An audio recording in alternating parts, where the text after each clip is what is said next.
Assalamualaikum warahmatullahi wabarakatuh. Bagaimana kabarnya anak-anak? Apakah sehat dan masih semangat belajarnya? Oke, di sini kita akan mempelajari peran Indonesia di ASEAN dalam bidang ekonomi. Kemarin kita sudah mempelajari tentang negara mana sih yang termasuk wilayah Asia Tenggara. Apakah di sini anak-anak masih ingat negara apa saja yang termasuk wilayah Asia Tenggara? Oke, kita flashback dulu ya anak-anak. Di sini. Nah, di sini ada peta negara Asia Tenggara dan yang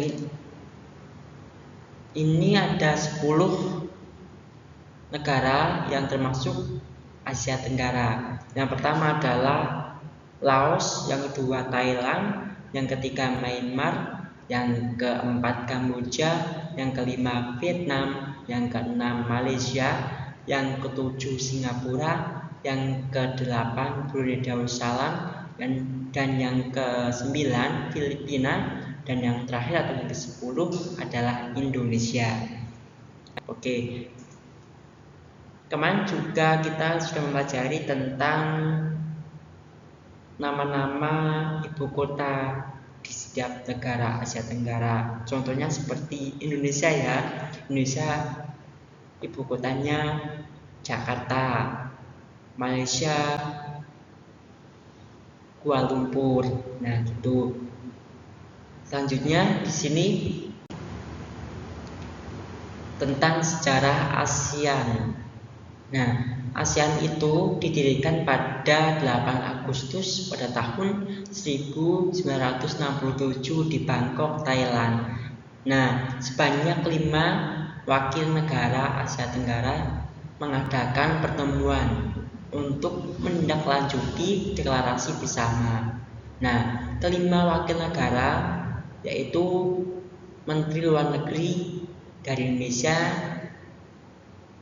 atas nama Adam Malik, Wakil Perdana Menteri merangkap Menteri Pertahanan dan Menteri Pembangunan Nasional dari Malaysia atas nama Tun Abdul Razak, dan Menteri Luar Negeri Filipina atas nama Narciso Ramos, dan Menteri Luar Negeri Singapura atas nama S. Rajaratnam, dan Menteri Luar Negeri dari tuan rumah atau Thailand atas nama Tanat Homan. Nah, pada pertemuan ini kelima wakil negara menandatangani deklarasi ASEAN atau deklarasi Bangkok. Nah, untuk apa sih didirikannya organisasi internasional ASEAN ini?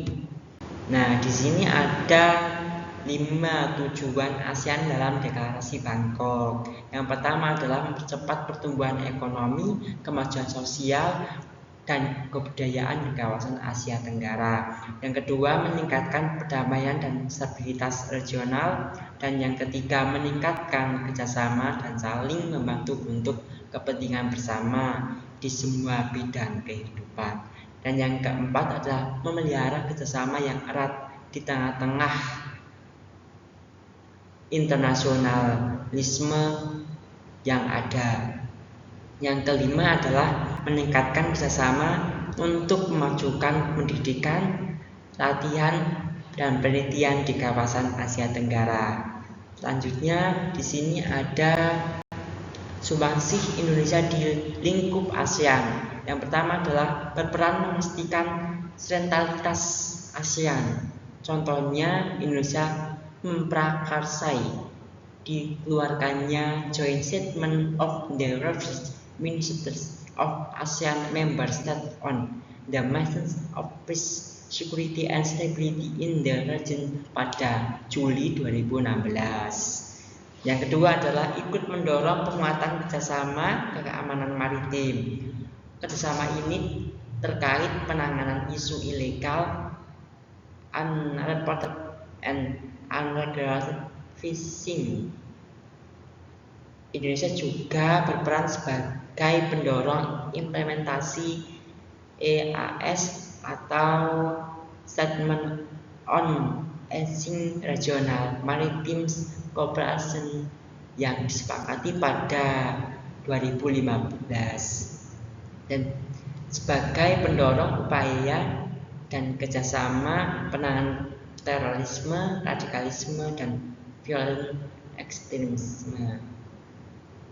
Upaya ini dilakukan melalui implementasi ASEAN Counter Terrorism dan instrumen internasional lainnya.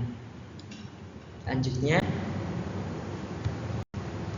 posisi dan peran Indonesia di ASEAN. Yang pertama adalah sebagai tuan rumah penyelenggaraan konferensi tingkat tinggi ASEAN. Yang kedua, menjadi pemimpin ASEAN pada tahun 2004. Indonesia dianggap mampu menjaga kerjasama antar negara ASEAN. Yang ketiga adalah sebagai tuan rumah pertemuan khusus Paskah gempa dan tsunami. Pertemuan ini berlangsung pada Januari 2015. Dan yang keempat adalah sebagai koordinator dalam pelaksanaan KTT ASEAN bersama dan juga mengusulkan pembentukan komunitas keamanan di wilayah Asia Tenggara. Nah, selanjutnya adalah posisi dan peran Indonesia dalam kerjasama di bidang ekonomi dalam lingkup ASEAN. Nah, di sini di wilayah ASEAN itu sendiri didirikannya juga Komunitas Ekonomi ASEAN atau KEA. Nah, di sini ada dua tujuan. Yang pertama adalah tercapainya wilayah ASEAN yang aman dengan dinamika pembangunan yang lebih tinggi. Yang kedua adalah penuntasan kemiskinan masyarakat ASEAN dan meningkatkan pertumbuhan ekonomi. Selanjutnya di sini. Nah, bagaimana sih pelaksanaan KEA itu di wilayah ASEAN Tenggara itu sendiri? Nah, di sini ada 5.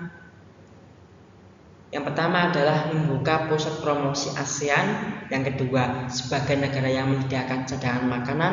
Yang ketiga adalah menjalin kerjasama di bidang perindustrian dan perdagangan. Yang keempat adalah menjalin kerjasama di sektor jasa. Yang terakhir atau yang kelima adalah mendukung pembentukan integrasi ekonomi di kawasan Asia Tenggara. Oke. Dan ini sepertinya materi ini sudah selesai. Nah, di sini anak-anak disuruh untuk mengerjakan ya anak-anak beberapa pertanyaan dari Bapak. Nah, di sini sekitar ada 6. Nah, mungkin ini untuk PR aja ya, biar di rumah ada kegiatan saja.